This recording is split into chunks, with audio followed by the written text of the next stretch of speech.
Hello guys, कैसे हैं। आज मैं आपके लिए पुनः उत्तराखंड एलटी हिंदी अभ्यास प्रश्न लेके आया हूँ। आज के जो प्रश्न हैं हिंदी गद्य की प्रमुख विधा कहानी से संबंधित हैं और सभी दोस्तों से निवेदन है कि आप मेरी वीडियो देखने के बाद मेरे चैनल को सब्सक्राइब करें, लाइक करें और शेयर करें। आज का जो मुख्य प्रश्न है, पहला प्रश्न नंबर 1, हिंदी कहानी का विकास कब से माना जाता है।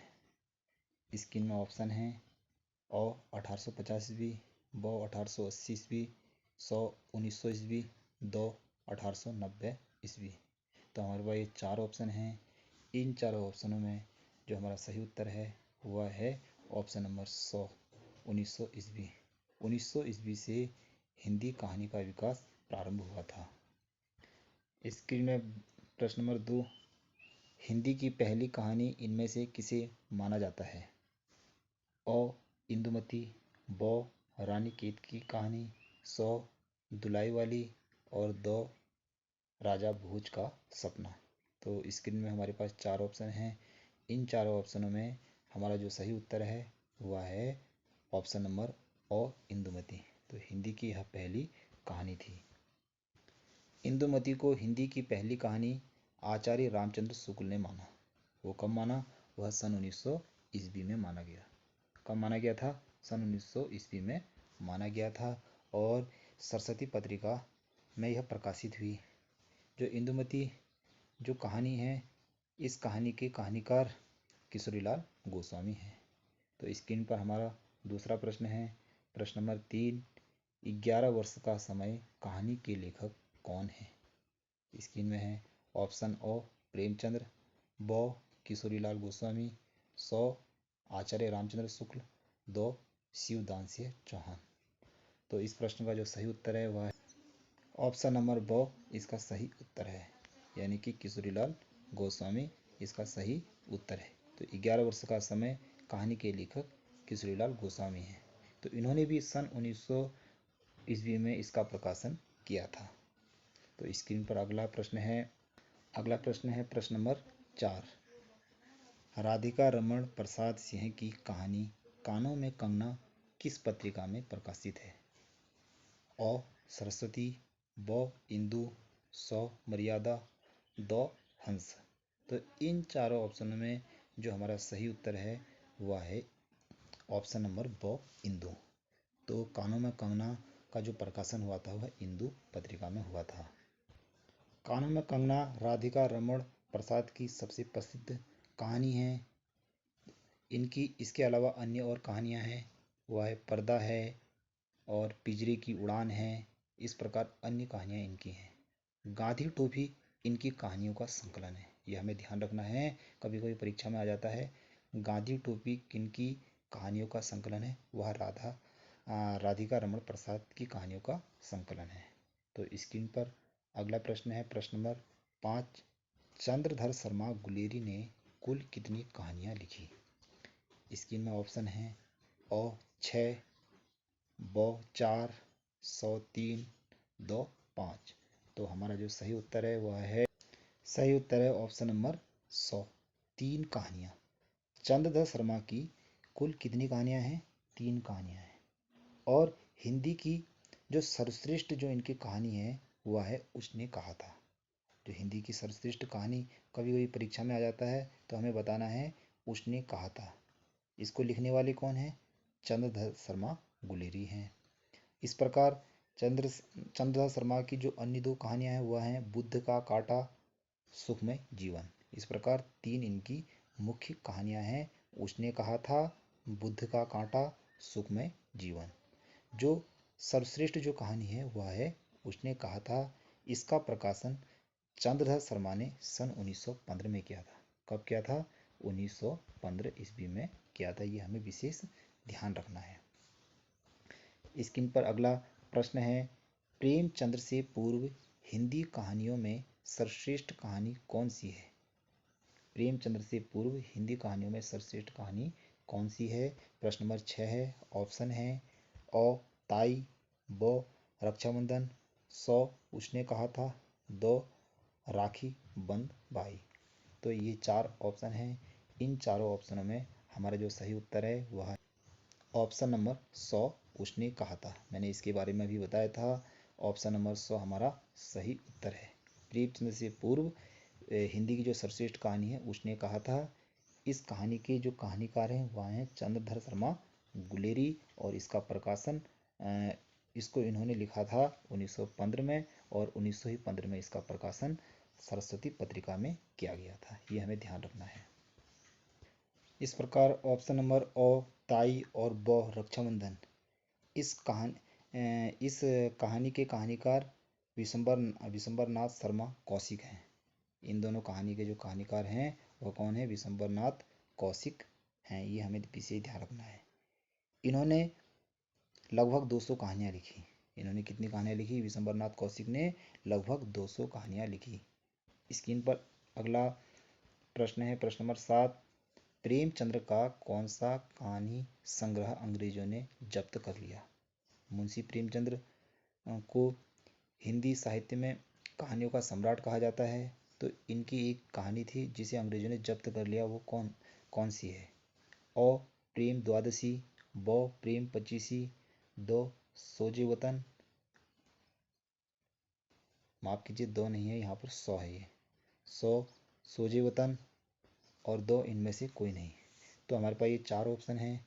इन चारों ऑप्शनों में जो हमारा सही उत्तर है वह है ऑप्शन नंबर 100 सोजे वतन। तो सोजे वतन को अंग्रेजों ने जब्त कर लिया था। स्क्रीन में अगला प्रश्न है, प्रश्न नंबर 8। प्रेमचंद्र की पहली कहानी का क्या नाम था? मुंशी प्रेमचंद्र की पहली कहानी का नाम हमें बताना है। स्क्रीन में ऑप्शन है ओ बूढ़ी काकी, बो पंच परमेश्वर, 100 मंत्र और 2 ठाकुर का कुआं। तो हमारे पास ये 4 ऑप्शन हैं। इन चारों ऑप्शन में जो हमारा सही उत्तर है वह है ऑप्शन नंबर बो पंच परमेश्वर। प्रेमचंद्र की पहली कहानी है। मुंशी प्रेमचंद्र जी ने पंच परमेश्वर का प्रकाशन सन 1916 में किया था। वो कब किया था? सन 1916 में किया था। इसके अलावा मुंशी प्रेमचंद्र की अन्य कहानियां हैं, वह हैं बूढ़ी काकी है, ईदगाह है, परीक्षा है, आप बीती है, सवा सेर गेहूं है, आत्माराम है, सुजान भगत है, और माता का हृदय है, शतरंज के खिलाड़ी है, बड़े भाई साहब है, नशा है, ठाकुर का कुआं है, ईदगाह है, लॉटरी है, पूस की रात है, और कफन है। इस प्रकार पंच परमेश्वर की बहुत सारी कहानियां हैं। तो पंच परमेश्वर पहली कहानी है, और जो अंतिम जो कहानी है प्रेमचंद्र की वह है कफन। वो कौन सी कहानी है? कफन कहानी। ये हमें ध्यान रखना है।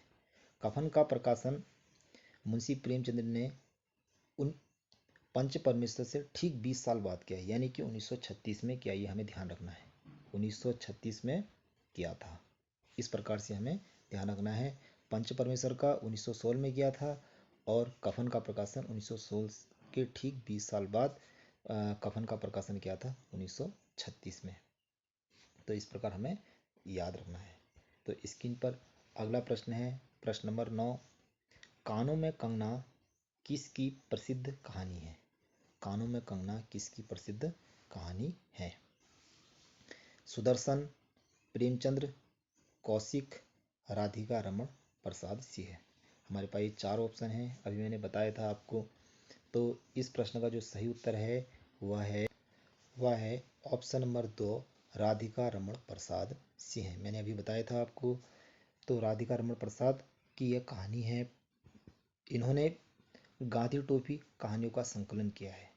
इसको भी मैंने अभी बताया था, गांधी टोपी कहानियों का इन्होंने संकलन किया है। तो स्क्रीन पर अगला प्रश्न है, प्रश्न नंबर 10।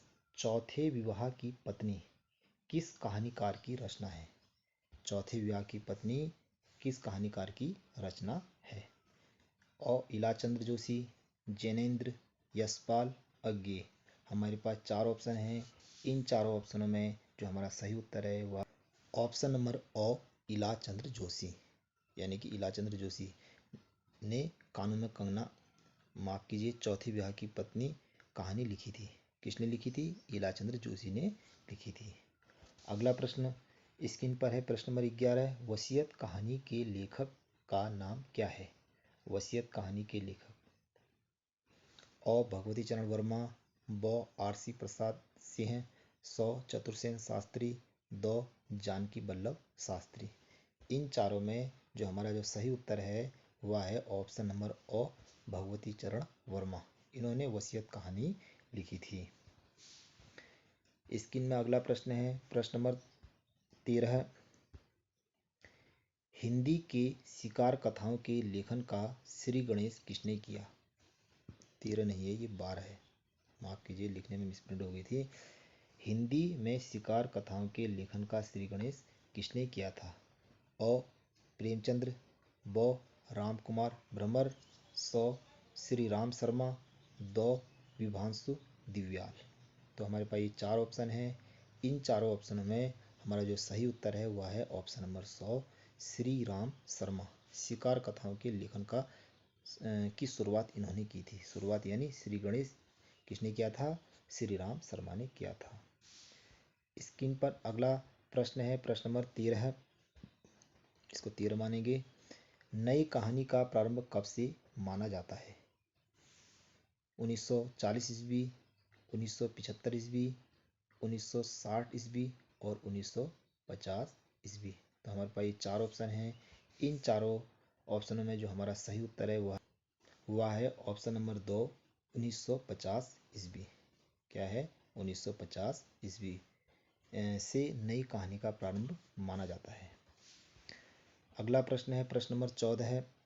स्क्रीन में नई कहानी जीवन के प्रति एक नया भाव बोध जगाती है। जो नई कहानियां हैं वह जीवन के प्रति एक नया भाव बोध जगाती हैं। यह कथन किस आलोचक का है? तो यहाँ पर 4 ऑप्शन हैं। आचार्य रामचंद्र शुक्ल, आचार्य हजारी प्रसाद द्विवेदी, शिव प्रसाद सिंह, डॉक्टर नामवर सिंह। इन चारों में हमारा जो सही उत्तर है वह है ऑप्शन नंबर 2 नामवर सिंह। इस प्रश्न का सही उत्तर है।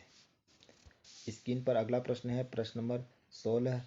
कहानी पत्रिका का प्रकाशन कब से प्रारंभ हुआ? स्क्रीन में ऑप्शन है अ 1955 ईस्वी, ब 1975 ईस्वी, स 1960 ईस्वी और द 1950 ईस्वी। तो इन चारों ऑप्शनों में कहानी पत्रिका का प्रकाशन ऑप्शन नंबर अ सही है। 1955 ईस्वी में प्रारंभ हुआ था। ये हमें ध्यान रखना है। कब हुआ था?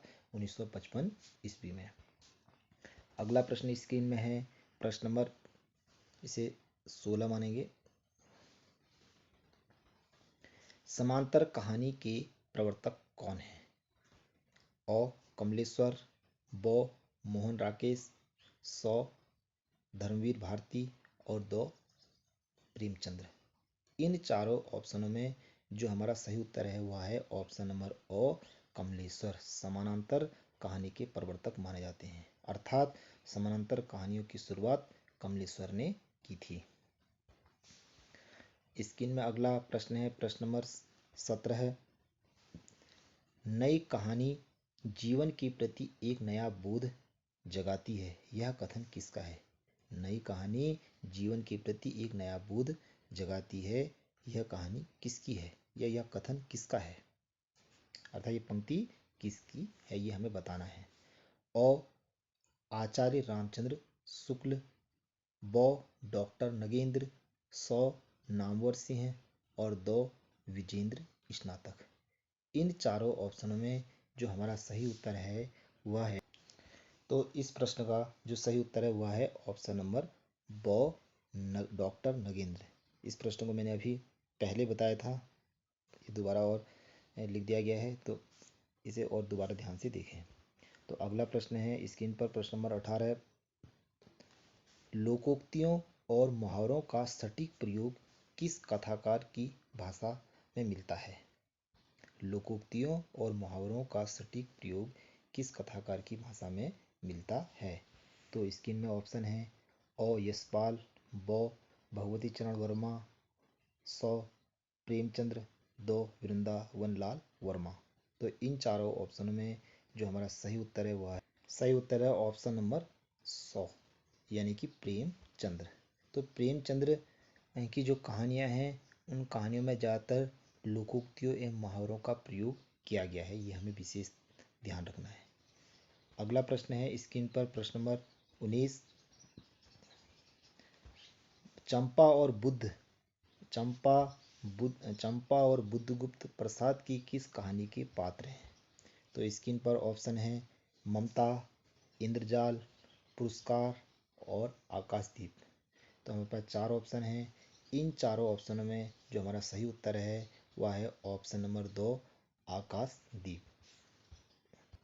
इस प्रकार आज हमने हिंदी साहित्य से संबंधित कहानी में लगभग 19 प्रश्न का अभ्यास किया और सभी दोस्तों से निवेदन है कि आप मेरे चैनल को सब्सक्राइब करें, लाइक करें और शेयर करें। Thank you very much.